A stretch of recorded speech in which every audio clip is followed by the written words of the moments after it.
Olá pessoal, nós vamos fazer uma revisão da medicina nuclear. Tem bastante coisa, eu achei até que exagerei um pouquinho aí no conteúdo, mas enfim, a gente tem que abordar, né? Tem que fazer essa abordagem aí. Nós temos 6 aulas, vou fazer um resumo aqui rápido daquilo que é mais importante dentro de cada aula para ajudar aí na prova de vocês. Então vamos lá. Deixa eu só correr aqui. A primeira aula é a aula de conceitos de medicina nuclear. E a parte mais importante lá daquela primeira aula é conhecer os isótopos, né? O que são isótopos? São átomos de mesma natureza química, né? Mesmo número de prótons, que tem número de nêutrons diferentes. E se a gente pegar como exemplo aqui, acho que eu dei o exemplo do... Deixa eu pegar aqui. Tem um exemplo, só me lembrar aqui. Não, acho que não foi nessa aula não. Mas enfim, se você considerar o átomo do ferro, por exemplo, o ferro ele tem número atômico 26 e o número de massa dele pode variar. Pode ser massa 54, 56, 58. O que vai estar variando é o número de nêutrons, né? O número atômico sempre permanece o mesmo, 26. Por isso são isótopos, né? Todo átomo que tem 26 prótons vai ser ferro. Agora ele pode ser um ferro com um número de massa maior, ou número de massa variável. A gente diz que são isótopos. Alguns isótopos são radioativos. Eles emitem radiação e partículas para buscar estabilidade, para ficar neutro, né? Não emitir radioatividade. Na primeira aula é bem tranquilo. Na primeira aula eu falei ainda, né, das formas de desintegração, que é praticamente 3 partículas, né, ou 3 energias, né? Partículas alfa, que são 2 prótons e 2 nêutrons, radiação gama, e partículas beta, que pode ser negativa ou beta positivo. Então os átomos se desintegram emitindo partículas beta, negativa e positiva, partículas alfa e também radiação gama. Então, basicamente, gente, isso é que importa. É interessante que vocês vejam também essas radiações, né, que são emitidas pelos materiais radioativos, as características de cada um, né, que eu já falei aqui, e como se proteger dessas radiações, tá bom? Então, da aula 1, gente, é basicamente isso que eu acho que vale a pena. Na aula 2, acho que foi na aula 2 ou na aula 3, a gente discutiu um pouco da física da medicina nuclear. E aí tem um pouquinho mais de trabalho, né? Porque a física da medicina nuclear fala da radioatividade, né? Que pode ser em partículas ou em radiação gama. E depois, como que altera a estrutura atômica. Então, toda vez que um material radioativo emite uma partícula alfa tem 2 prótons e 2 nêutrons, você tem que ir lá no átomo e tirar 2 prótons, tira 2 nêutrons, né? Então ele vai perder 4 elementos na massa atômica e vai perder 2 prótons.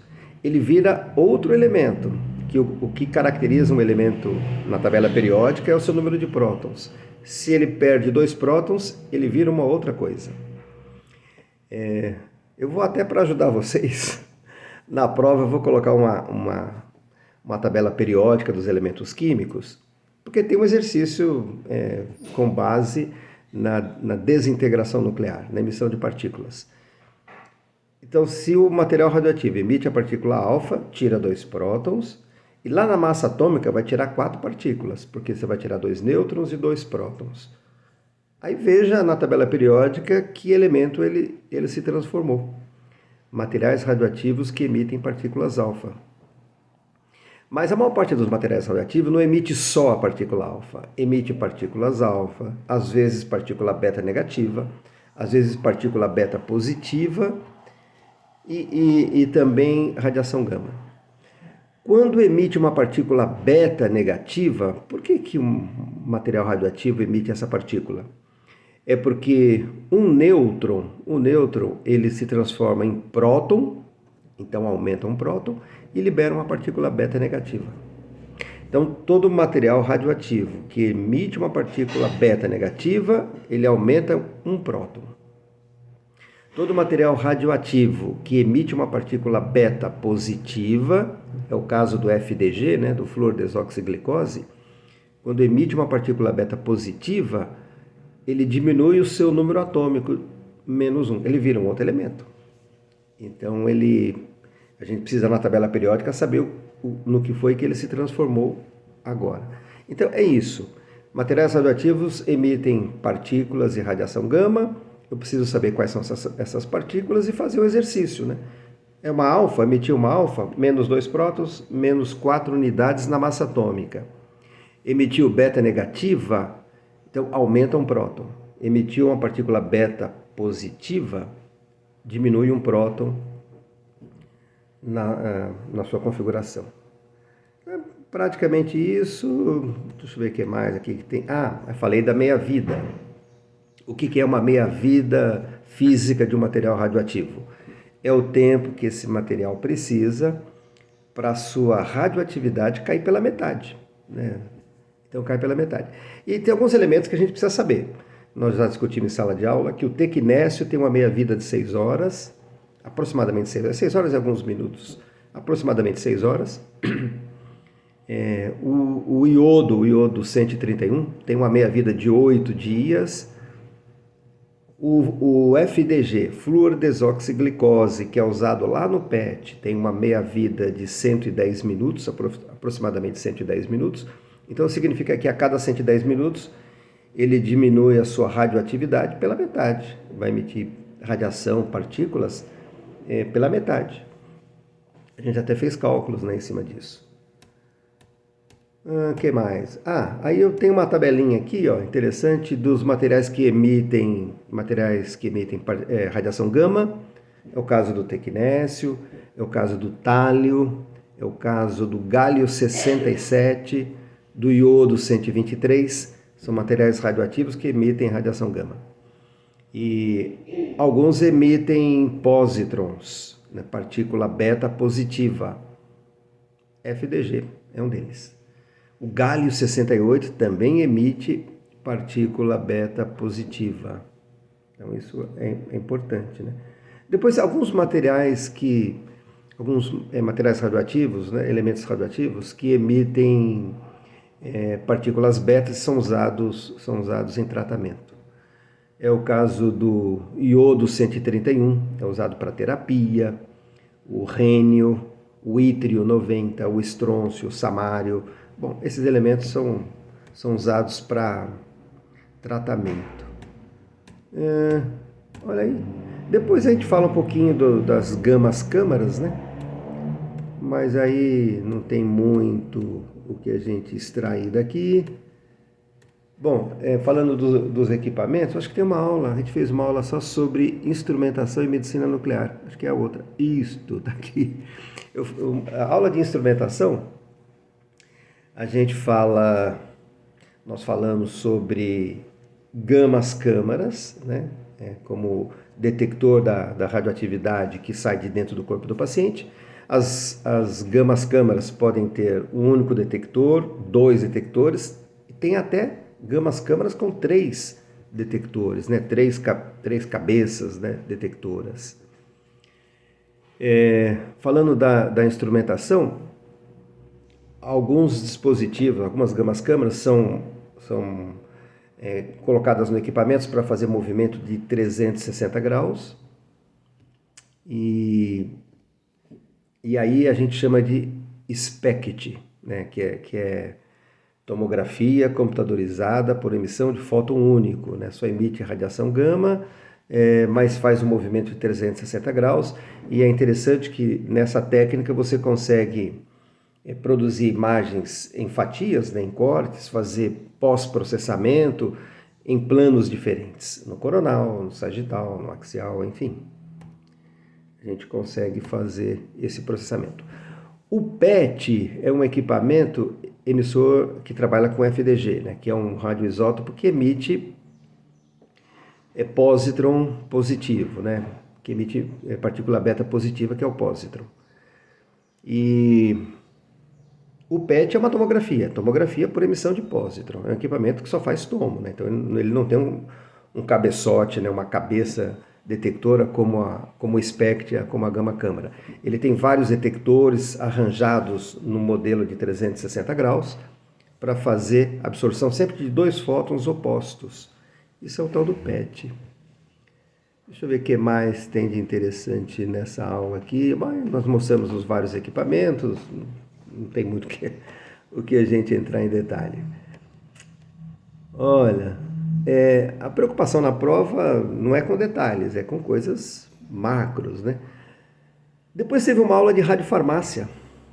A gente fez uma aula dos vários fármacos utilizados na medicina nuclear. Aí é um pouco decoreba, não tem muito jeito, né?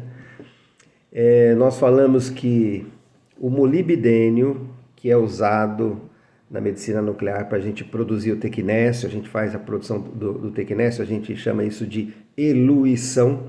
Nós fazemos a eluição do molibdênio para produzir tequinésio naquele gerador pequenininho, né, que você espeta um frasquinho com cloreto de sódio de um lado e um outro frasquinho com vácuo do outro, né, para receber o pertequinetato de sódio, que é o tequinésio, assim, no primeiro momento que ele é construído. E o molibdênio ele é fabricado lá no reator nuclear, né? Lá no IPEM tem um reator nuclear, o molibdênio é fabricado lá. O iodo 131, que é usado em terapia, também é fabricado lá.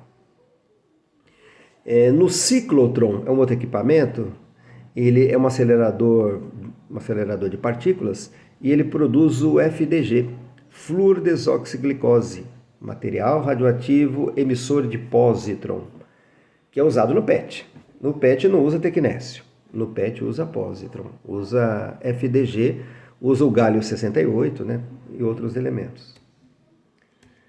Bom, também deixa eu ver o que mais que é importante dessa aula aqui. Ah, tá. Aí tem os vários fármacos, né? Tem os vários fármacos e só de forma assim resumida, tequinésio. Tequinésio é usado quase que no corpo inteiro, né? Tequinésio você mistura com fármaco e injeta no paciente, mas tequinésio ele se aplica muito em glândulas salivares. Você usa o tequinésio para corpo inteiro, para cintilografia óssea, usa tequinésio para tireoide. Né? O iodo é um excelente radioisótopo para tireoide, mas o tequinésio também pode ser usado. E aí a gente marca sempre com radiofármaco. O DTP para cintilografia óssea, DMSA, DTPA para cintilografia renal, marcado com tequinésio. O que mais? Pertequinetato de sódio para glândulas salivares, nós já falamos. MAA, macroagregado de albumina para pulmão, para estudo do pulmão. Enfim, os principais, né? Não vamos entrar em detalhe, não. Uma outra coisa que vai ser importante, gente, eu gostaria que vocês prestassem atenção, como que nós podemos injetar material radioativo? Então as formas de administração do material radioativo. Intradérmica, intratecal, né, dentro do espaço raquidiano, né, endovenosa, inalatória e intraoral. Então intratecal, intradérmica, intravenosa, inalatória, via oral. Importante, hein? Falamos da proteção. Bom, tranquilo. Vamos mais uma aulinha aqui, gente. É resumo, né? Estou só discutindo a parte principal.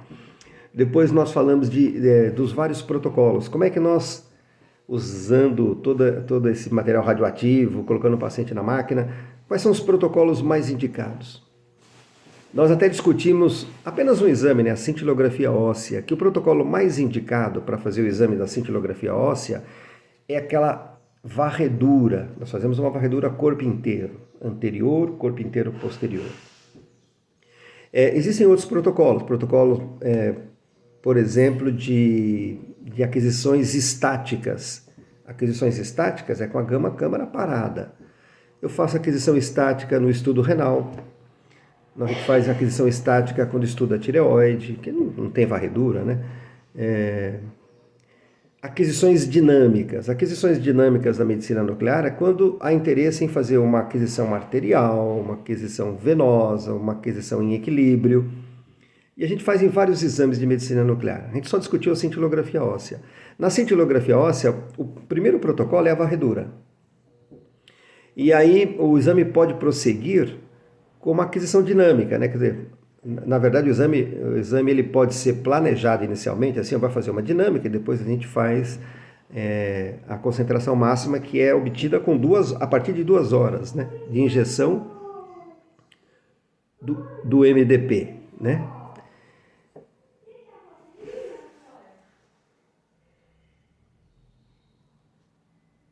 Então é isso. Fazemos aquisições dinâmicas na cintilografia óssea arterial com 1 minuto, uma aquisição venosa com aproximadamente 2 minutos e uma aquisição de equilíbrio com aproximadamente 5 minutos. Aí o paciente sai, espera a concentração máxima, que é entre 2 e 3 horas, do MDP, marcado com tecnésio, né? MDP, metildifosfonato, não precisa saber desse nome, mas tem que saber que a cintilografia óssea, o que se usa, o fármaco utilizado é o MDP, metildifosfonato, marcado com tecnésio. Então, das várias aquisições, aquisição SPECT, ela é orientada pelo médico da medicina nuclear quando ele quer um detalhamento maior de uma determinada área do corpo. Então, nós fazemos uma cintilografia óssea e tem uma hipercaptação, por exemplo, na bacia, né, nos ossos da bacia. Pode ser que esteja indicado fazer ali um SPECT, né, uma aquisição tomográfica, uma aquisição 360 graus, depois a gente consegue apresentar essas imagens em cortes e nos 3 planos anatômicos, axial, coronal, sagital. E o PET, ele é só aquisição tomográfica, né? O PET a gente não é uma aquisição estática, é sempre tomográfica. Lá no PET nós usamos, lembra, FDG, flúor desoxiglicose. E nos protocolos de imagem está previsto uma aquisição sempre sincronizada com o batimento cardíaco, quando faz estudo do coração, né? Estudou o coração, está fazendo lá uma cintilografia do miocárdio, está indicado fazer um acoplamento cardíaco, um eletrocardiograma para estudar. Bom, de protocolos é isso, vocês dêem uma olhadinha na imagem e só falta uma aula. O resumo super resumido, que é o que a gente discutiu, a cintilografia óssea, o exame da cintilografia óssea. Bom, a primeira coisa que precisa saber da cintilografia óssea, qual o fármaco que a gente utiliza? O mais utilizado é o MDP, e marcado com tecnésio, mistura pertecnetato de sódio com MDP, e é feito uma injeção no paciente dependendo da atividade do material, né? E assim, do ponto de vista de atividade, acho que eu coloquei aqui coloquei. No protocolo de exame, a atividade média, só para a gente saber, a atividade média é de 0,5 milicurie por quilograma. 0,5 milicurie por quilograma. Então, se o paciente tem 50 quilos, um paciente magrinho, 0,5 vezes 50 dá 25 milicurie de atividade. Eu tenho que saber qual que é a atividade do material e tirar 25 milicurie para injetar no paciente. Como é que eu faço isso? Pego o frasquinho que a gente montou, você pode inicialmente colocar lá no medidor de dose, ver qual que é a atividade, calcular o volume que está no seu frasquinho e tirar dali 25 milicurie. Depois que você fez a medida, a gente consegue até, com base naquelas fórmulas da desintegração radioativa e da atividade, a gente calcular ao longo do dia todo quanto que vai estar a atividade daquela amostra, para sempre retirar aquilo que a gente precisa, né? Para retirar a atividade que eu preciso colocar dentro do paciente. Certo? mas não vai estar na prova, tá bom? Eu já falei para vocês que eu não vou colocar esses cálculos. Eu só preciso saber que cintilografia óssea é feita com MDP e a atividade, né, recomendada é de 0,5 milicurie por quilograma.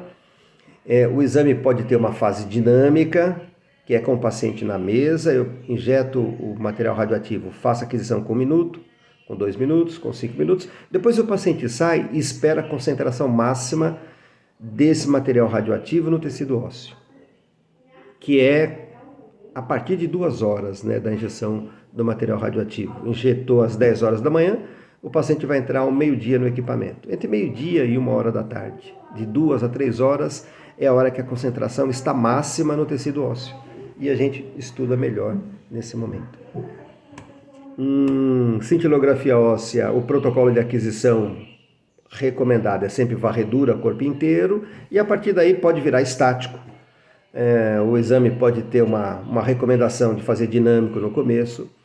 O exame pode mostrar uma hipercaptação localizada e talvez o médico queira um SPECT daquela região, então é 360 graus, e depois a apresentação das imagens SPECT. O que mais da cintilografia óssea? Dá uma lida em tudo esse negócio aí, mas é bem tranquilo. Sim, eu devo colocar alguma imagem lá e perguntar onde tem hipercaptação, né? Em que região anatômica tem hipercaptação. Então vale a pena dar uma olhadinha nas imagens. E a hipercaptação, se for na imagem negativa, aquela imagem branca, é o que fica preto, né? O ossinho que mostra uma mancha preta é uma hipercaptação. Ali tem uma atividade que pode estar informando que ali tem um tumor, tem uma infecção, tem uma fratura, enfim, tem alguma coisa lá, que é o médico que vai fazer o diagnóstico. Se a imagem for positiva, então a imagem é escura e a hipercaptação fica branca. Então depende se eu estou apresentando a imagem negativa ou positiva. Isso é só uma inversão de vídeo que a gente faz no equipamento, né? Mas a apresentação mais usual da medicina nuclear é a negativa, branca e com a hipercaptação aparecendo em preto.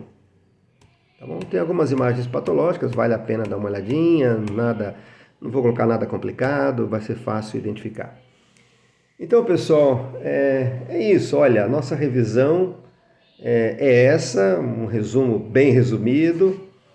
Mas não se preocupe com detalhes, não vai ter cálculo, nenhum cálculo na prova, e não vai sair muito disso que eu falei não, tá bom? Tenho certeza que vocês vão bem. Nos veremos amanhã lá na nossa prova. Tchau, obrigado aí pela atenção.